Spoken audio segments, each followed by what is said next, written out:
on the pail. And the gentleman said to the fisherman, you better put a top on your pail, otherwise the crabs that you caught are going to climb out and escape.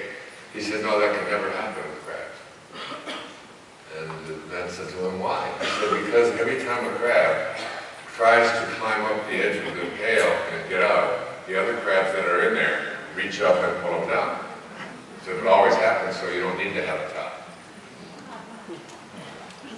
Life is like a pail of crabs. It's like you make a decision that you want to reach the kind of consciousness that we've heard from Anita, and from Mary, and from Immaculate, and we'll hear from Scott. And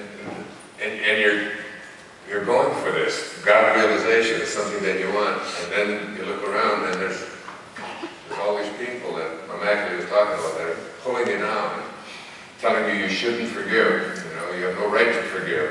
There's something wrong with you to forgive.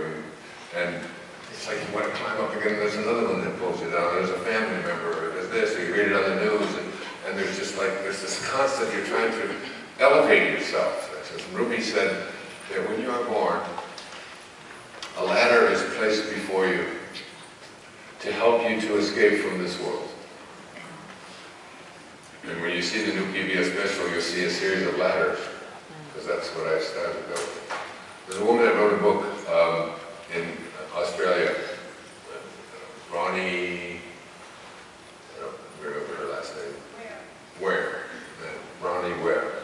She wrote a book called The 5 Regrets of the Dying. She was a hospice nurse. She worked with dying people, and these are angels, because I met the nurses that worked with my mom in the last week or so of her life.